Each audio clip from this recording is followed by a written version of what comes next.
Hey folks, welcome back to Slash Feeds the Beast.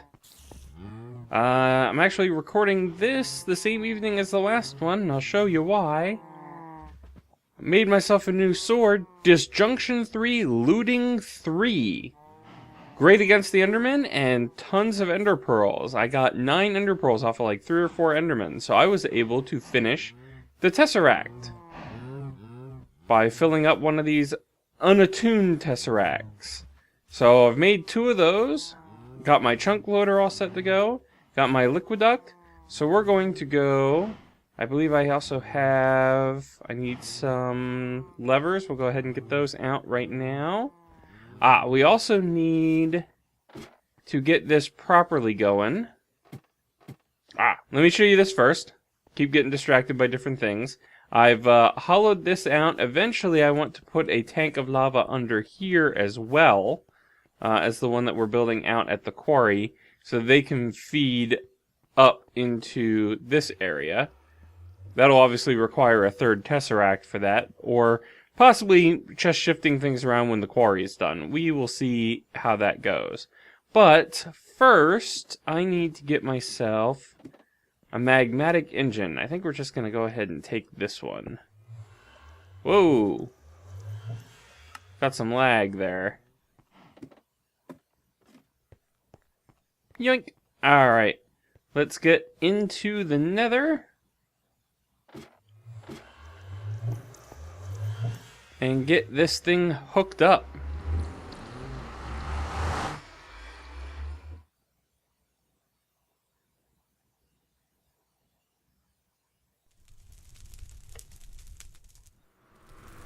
Alright, come on frame rate. There we go. Fly mode on. Head down to the pump. I've widened the pump chamber a little bit to accommodate some of this extra machinery. So, let's set up some things here first. I'm gonna put... Oops. Lag got me on that one. We need the magmatic engine directly up against the pump, like so. And we're going to get some liquiducts going. We're going to come out of here. We're going to go like this to feed that into that engine. And then I think we could just put a tesseract there. Yep, that will work just fine. So that's connected there, that's connected there. Let's see, we should have the wrench that I need right here. So we click that, puts it in extract mode. And then we'll put a torch on the ceiling next to it and flick that on. Success! Alright, last thing that we need to do, we come in here, give this thing a frequency. Say 42. We can even call it lava, and save that in the list. So that is an active liquid tesseract, and it is going strong. So now the last piece of the puzzle that we need is to get a chunk loader in here. Let's show the lasers for one chunk area. Alright, seems to be encompassing everything as it swirls through, so that will do just fine. Alright, so that chunk loader will keep those pumping. Whoop. Excuse me, Mr. Gast, I am busy. That will keep that stuff pumping, even as we leave the Nether. So now we just have to hook up everything over at the quarry, which is off in this direction. So yes, I could not believe I got to level 30 with the zombie trap that I had shown last episode, and enchanted just threw all 30 levels right immediately on the sword, instead of doing books like I had been.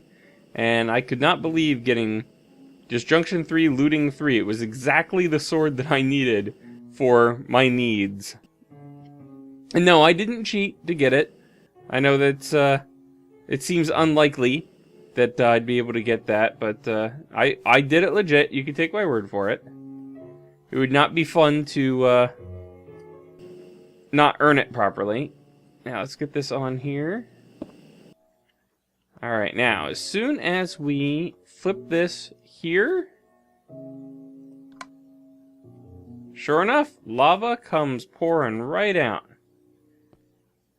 So that'll start filling that up, and now if we put a lever on the side of this, switch that to extract mode, and power it, lava right out into the magmatic engines. Can't control my character at all filled up. Quarry back up and running. It's a thing of beauty. Now we can get this stuff out of here. This is the I can't get it out of here because I didn't bring a wrench with me, but I brought an electrical engine as a backup that has also run out. Very, very cool. Let's pick up all of the more well, there's not a whole lot that's useful in here, but let's go ahead and pull out all of the cobblestone and get that in here so that we've freed up some space. We got some dirt. Get that in there. There's a better way to do this, I'm sure. But this is the way that I'm handling it for the moment. Very nice. Let's go check out and see how well this is going. That's going at a nice clip. Bloop, bloop, bloop. Probably can't really see anything in the video right now. There you go, you can hear it breaking stuff as it goes.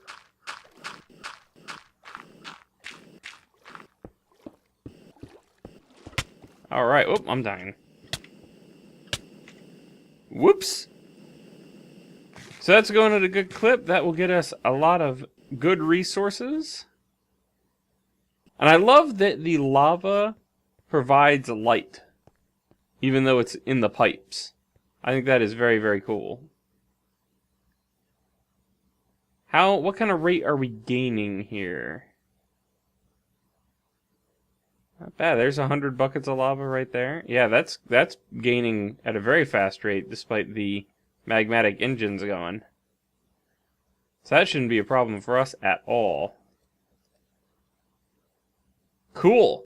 Alright, let's see what we can do for our next project. Alright, we're back over here at the base. I constructed another one of these lava tanks off camera. Hooked up a tesseract, filled it up, and made a whole bunch more liquiducts. Some of them are coming up and are actually...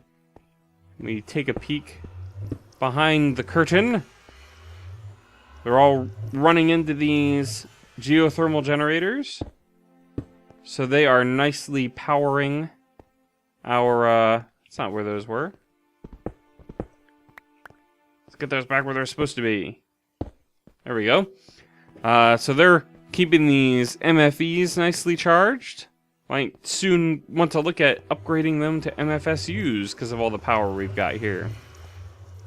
I've also made a bunch of this stuff. This is redstone energy conduit, which you have to make an empty energy conduit with electrum, which is just you mix gold and silver dust together and smelt it, and this hardened glass, and then you have to put molten redstone in that. So for that, I made a few more Buildcraft-esque engines. So we already had the thermionic fabricator, which we used to get our electron tubes for some of our projects, like the logger, the arboretum. And we already had the rolling machine, which we needed to make the plates to make the tanks.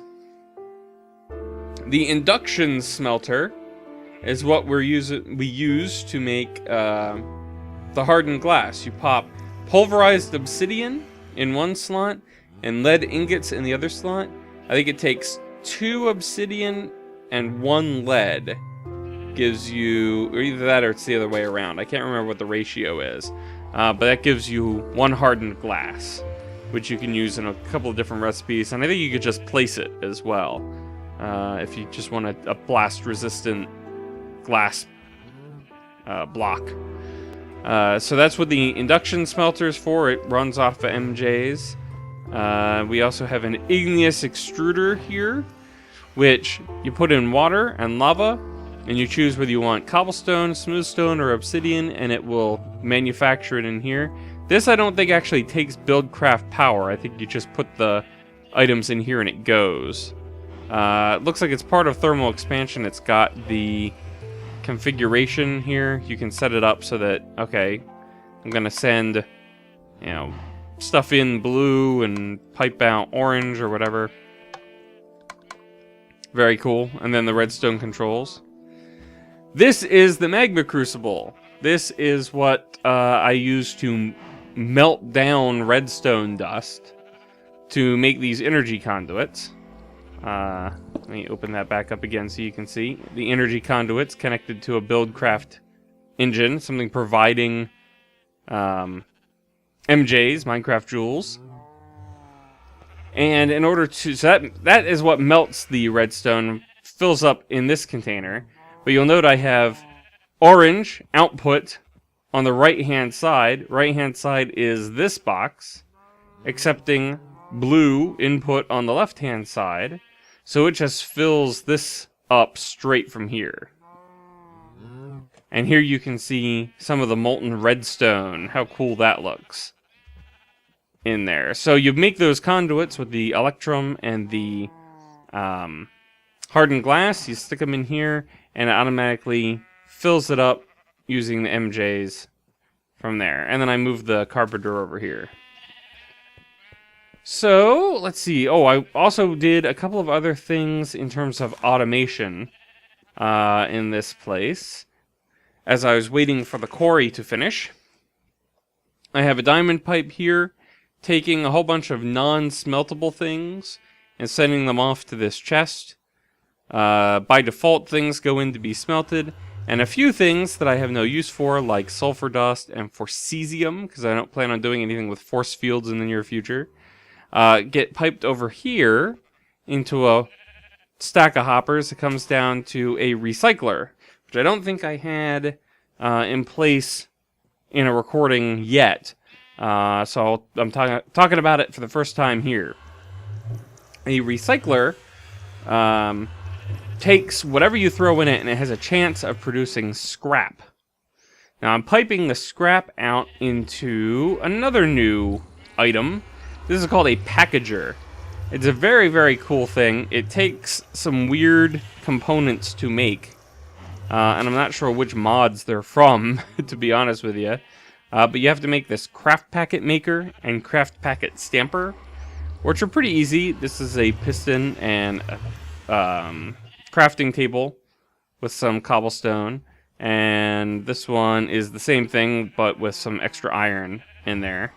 And you throw all that together, and what it does is it automates anything that has a recipe that you put it all together in a 3x3 grid or in a 2x2 grid. So like snowballs for snow blocks. It will automate that process for you. It doesn't require power. You don't have to hook it up to anything to do that. It'll just do it for you automatically.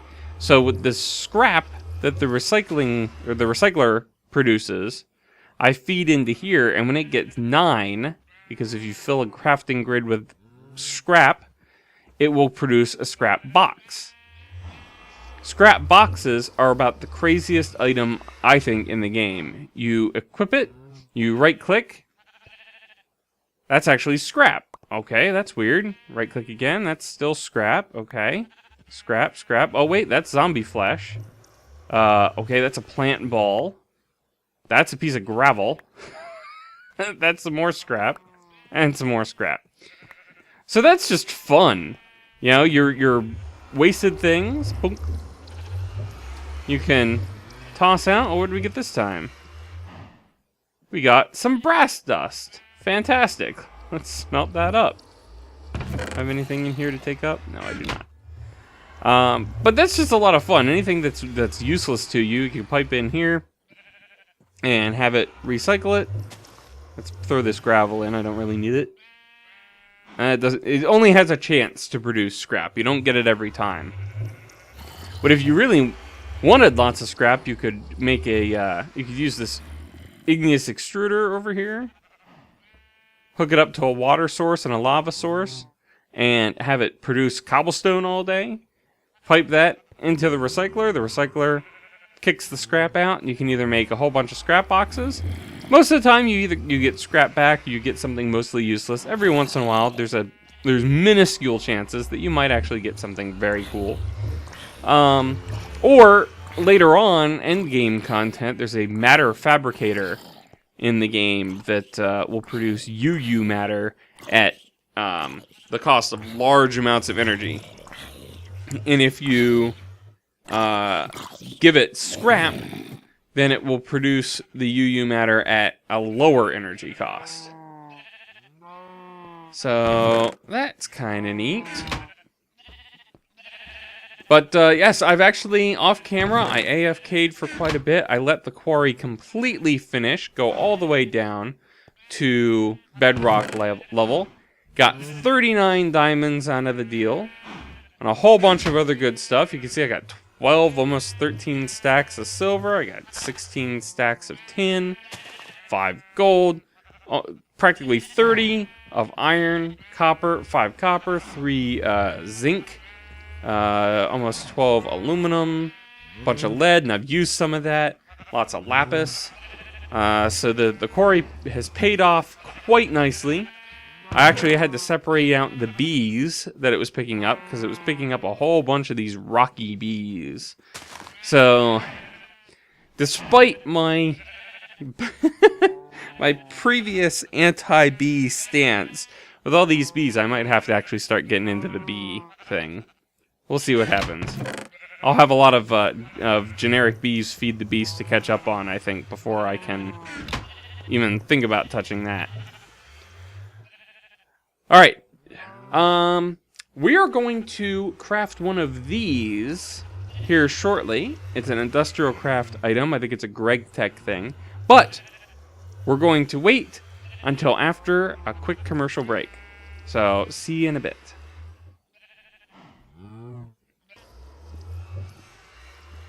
Alright guys, and we're back.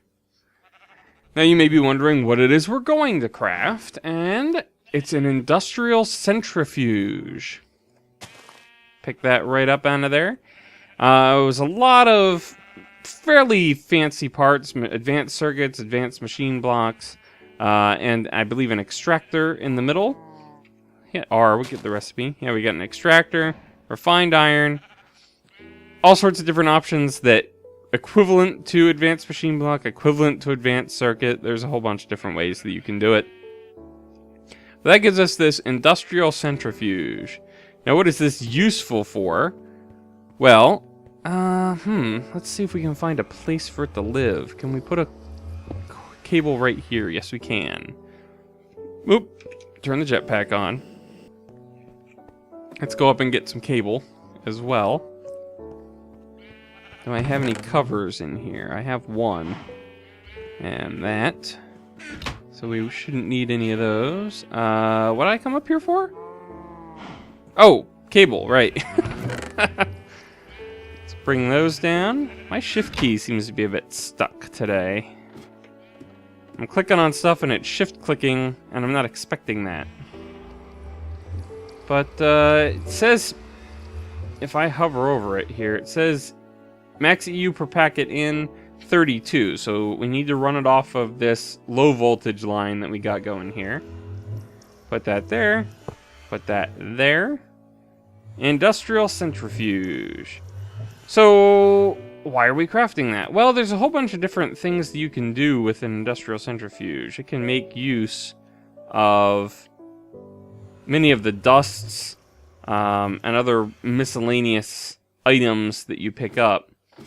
So let's go take a look at some of our dusts upstairs and see if there's anything that we can do with them centrifuge. So if we pick up some of this, some of this, some of this. What else do we have that's dusty that we can centrifuge? This nickelite, we'll take a look and see if that can do anything. Well, we'll take a look at redstone and glowstone as well. And what else we got? We got sodalite, lazurite, got this ender pearl dust, might be able to do something with that. Some dark ashes, calcite. I don't think these tiny piles I can do anything with, so I'll leave that behind. Ooh, uranium, sulfur. Let's see if we can actually make use of sulfur. Netherrack, flint, tungsten dust, aluminum dust. I got all these miscellaneous dusts here. Let's see what we can do with any of them. So we'll hover over each one, hit U, and bring up the good old not enough items usage box. Nickelite has a ton of uses because it is a red power item. You can make these blue doped wafers here. I know are used in red powers solar panels to power red power items. Blue alloy ingot. Mass fabricators aren't really a thing. Oh, I guess that's it. Alright, let's see. Can we do anything with redstone? Do I hear redstone? Okay, this is all stuff we know. Let's see if we can find an industrial centrifuge recipe in here. Ah! So, here's an example of what you can do.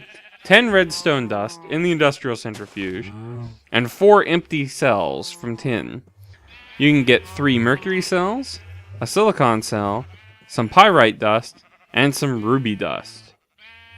So basically it just spins it out and gets all these different components out of it that you can then use for whatever you feel like using it for. I don't think there's much use in doing that with the redstone. I don't have a need for any of that stuff. Let me look through some more of these, and if I hit something that's cool, I will... Oh, this might be cool right here. Redstone, gold, and helium. So if we're in need of more gold, we could spin out some glowstone, because glowstone dust is a lot easier to get. Very visible. Got our jetpack. So that's pretty neat. So I'm going to keep looking through these, and I'll cut to ones that are interesting. Ah, here's a good one. Netherrack dust. You can spit it out, get yourself some redstone, some sulfur, coal dust rather, and gold nuggets. Here's uranium. If we were getting into nuclear power, we could throw in a bunch of empty cells, a bunch of uranium, get some uranium cells, plutonium, thorium, and some tungsten dust. With all this lava in the Nether and only me in this world, I don't see myself doing much else for power until, you know, I kind of get bored with it and want to just try it out as something new. Maybe set up a different base somewhere that doesn't have a recipe. Let's see, we got 2 more to check here. Let's see if either of these are interesting. Most of them not a whole lot. Okay, this can go to regular ashes and slag. I think you can use slag in certain like an induction furnace to increase your yield or something along those lines. Let's see, this ender pearl dust around a nether star gives you a miniature black hole. That's a crafting component for the portal guns. That's all you can do with that. So, not a whole lot interesting in the dust department. Let's drop... Most of this stuff just goes back in here. Now, nickelite. I've got boxes for these. Or barrels, rather. Come on, Come on, shift. There we go. Sulfur is boring. Netherrack dust. I only have 3, so it's not... It's not really in my interests to try to do anything with that in the centrifuge, because you need at least the amount. You need to basically put in multiples of that amount. Like it said 10 redstone dust. You can't put in 5. It won't actually activate. You have to at least have 10 in there. Alright, I've got one more item that I want to look at in this episode real quick. Something that kind of caught my eye. We're going to take a look at that here in just a second. So, I was looking through not enough items at the slime ball, trying to figure out if there's ways that I could get them without having to fly all over creation looking for a swamp. Here's a couple of the ways. There's propolis and pollen. I would have to be getting into the bees thing to be able to do that, and I have not ventured down that road yet. You have a 0.19% chance, which is what, 19 times out of every 10,000 throws you'll get a slime ball on average. Yeah, that doesn't seem like a viable option.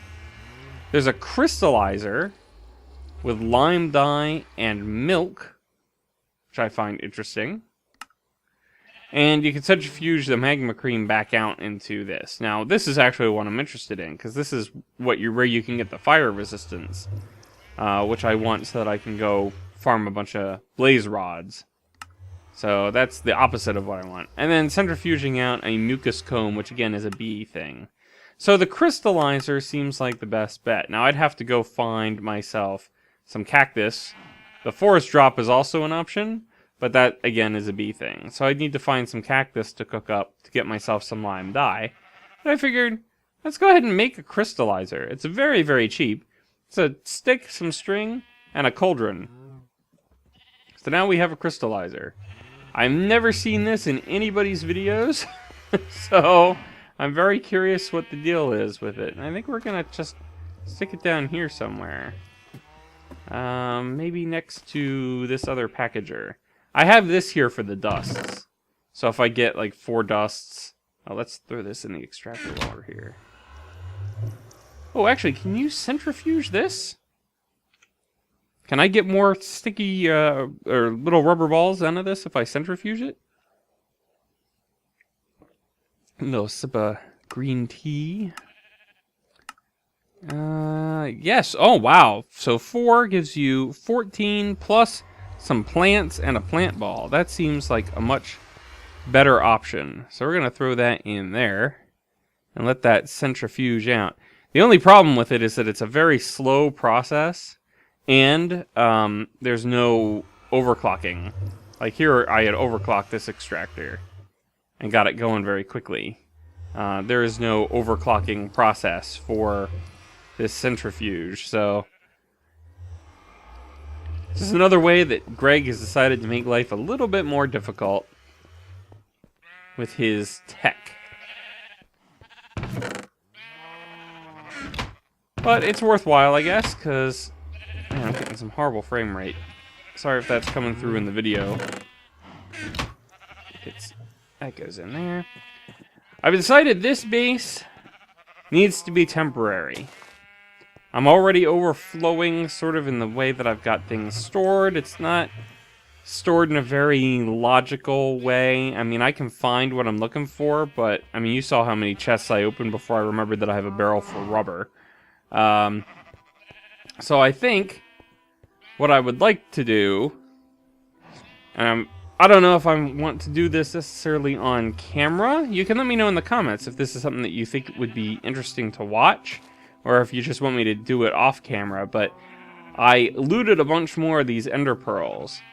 I wanted to go farm blaze rods so that I could turn the ender pearls into eyes of ender, and see if I can locate one of the strongholds in this world. Because I would like to go set up a more permanent, larger, and hopefully more modular base right over the end portal. Like actually make that... Thank you, I will take that brass. Actually make that my base of operations. Cool, compressed plants and a plant ball. I don't know what you can do with these. Let's take a quick look here. But yeah, let me know in the comments if that's something that you think you would like to watch me do, or if that's something that you'd just like to see when I get there. Macerate the dirt, compress into plants, crush ferment. Oh, this is if I was using biomass. This is like the etho fuel source is biomass. Alright, and the compressed plants. Nothing too terribly interesting so far in these results. I can it. I can ferment it. And that is it. Well, neither of those particularly interest me. So, whoop, put them up here. Into the recycler you go. We'll do the plant ball too. I know I was hanging on to a couple, but... Any new scrap boxes? No, we only have 5. We need 9. Alright, well that's going to do it for this episode. I need to go cactus hunting to really be able to make use of this crystallizer. I think it just... I don't think it takes anything. I think that you put some fuel in here, maybe? I don't think it takes much. And I haven't really looked into it too much. It just kind of looked cool in the GUI with the bar across and the... and the string hanging down. I'm interested to see what it looks like when it's active, because I have a feeling it's got an animation to it. But anyway, that's going to do it for this episode. Thank you all for watching. Let me know what you want me to do about the finding the stronghold. And we will see you in the next episode. Later.